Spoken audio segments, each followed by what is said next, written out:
Hey everyone, and welcome back to the channel. Today, we're diving deep into the mystical, cosmic side of the DC universe to explore one of its most powerful and ancient factions, the Lords of Order. Who are these godlike beings? What's their beef with the Lords of Chaos? And why is their most famous member trapped inside a golden helmet? Let's unravel the secrets of order. So, what exactly are the Lords of Order? In the simplest terms, they are ancient, incredibly powerful entities who embody the very concept of order, structure, and stasis in the DC multiverse. Think of them as the cosmic police of magic, the ultimate enforcers of rules and predictability. They are the eternal rivals of the Lords of Chaos, who, as you might guess, represent randomness, change, and anarchy. This endless battle between order and chaos isn't just a squabble, it's a fundamental force that shapes the magical landscape of the entire DC universe. These beings are not your typical flesh and blood characters. They are primal forces, often depicted as beings of pure energy from a higher dimension. Because their true forms are so abstract and powerful, they can't just stroll down the streets of Metropolis. Direct interference in the mortal world is tricky for them. Their very presence could be a disruptive anchor to our physical plane. So, how do they get things done? They use agents. The Lords of Order prefer to empower mortal hosts, champions who can act as their emissaries on Earth. This allows them to influence events and understand humanity without directly meddling. The most famous example, and the one you've probably heard of, is Dr. Fate. The powerful sorcerer Dr. Fate is actually the agent of a Lord of Order named Nabu the Wise. Nabu is one of the most prominent and proactive Lords of Order. His spirit is bound to the iconic helmet of fate. When a worthy human, like Kent Nelson or the more recent Khalid Nasser, puts on the helmet, they are granted Nabu's immense magical power and become Dr. Fate. Nabu resides within the helmet, guiding, and sometimes even controlling his host to fight for the cause of order. But Nabu isn't the only one. The lineup of the Lords of Order is quite diverse. Another key member is Arion, Lord of Atlantis. He was an incredibly powerful sorcerer in ancient Atlantis, one of the first major agents of order on Earth, and a significant figure in DC's magical history. Then you have some more unique cases. Amethyst, Princess of Gemworld, is actually the daughter of a Lord of Order and a human noble. This heritage gives her a natural physical form and a direct connection to the forces of order, making her a powerful player in her own right. Even the wizard Shazam, the ancient being who grants Billy Batson and the Shazam family their powers, has been linked to the Lords of Order.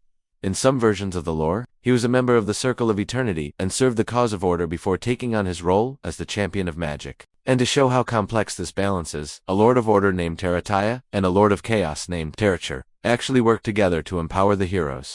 Hawk and Dove, creating agents meant to represent the very balance between their two opposing forces. Even the enigmatic Phantom Stranger has, at times, been hinted at having origins tied to the Lords of Order. So, their main goal is to bring order to the universe. Sounds pretty good, right? Well, not always. This is where the Lords of Order often become antagonists. Their pursuit of absolute, perfect order can be extreme. To them, the ideal universe is one that is completely static, predictable, and unchanging.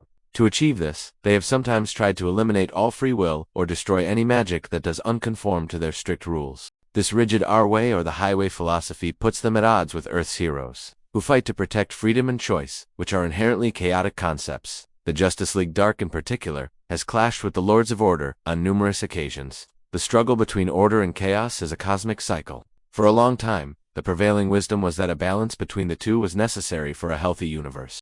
Too much order leads to stagnation and tyranny, while too much chaos leads to destruction and anarchy. Modern stories have leaned heavily into this idea, portraying both extremes as dangerous. This brings us to their recent status in the comics. The landscape of magic in the DC universe has been radically shaken up, and the Lords of Order have taken a massive hit. During a major Justice League Dark storyline, Nabu, in his extremist pursuit of order, decided that all uncontrolled magic needed to be wiped from existence. He allied with a terrifying force called the Otherkind to purge the magical world. It was an all-out war. In a climactic battle, the Justice League Dark, led by Wonder Woman, had to tap into the power of chaos itself to stand a chance. They managed to defeat Nabu and, in a twist of irony, trapped him within his own helmet of fate, effectively taking him off the board. This event had huge repercussions. The defeat of Nabu and the devastation of the war shattered the old hierarchy. The traditional rules of order and chaos were broken, ushering in a new age of magic. The power vacuum left by the diminished Lords of Order has allowed new magical forces and paradigms to rise, making the DC magical universe more unpredictable and dangerous than ever. Many of the Lords of Order were either destroyed or severely weakened in this conflict, leaving their cosmic influence at an all-time low. So, to recap, the Lords of Order are ancient, godlike beings of pure magic who represent stasis and structure. They fight an eternal war against the Lords of Chaos for universal supremacy. They empower mortal agents like Dr. Fate to act on their behalf because their pursuit of absolute order can make them a threat to all free life. And recently, their most powerful member, Nabu, was defeated and imprisoned, throwing the entire magical world into a new and chaotic era. They are a fascinating and complex part of DC's lore, serving as both allies and adversaries, showing that sometimes, too much of a good thing can be truly terrifying. And that's the story of the Lords of Order. What do you think of these cosmic entities? Are they misunderstood guardians or cosmic tyrants? Let me know your thoughts down in the comments. If you enjoyed this deep dive, make sure to hit that like button and subscribe for more explorations into your favorite characters and comic book lore. Thanks for watching, and I'll see you in the next video.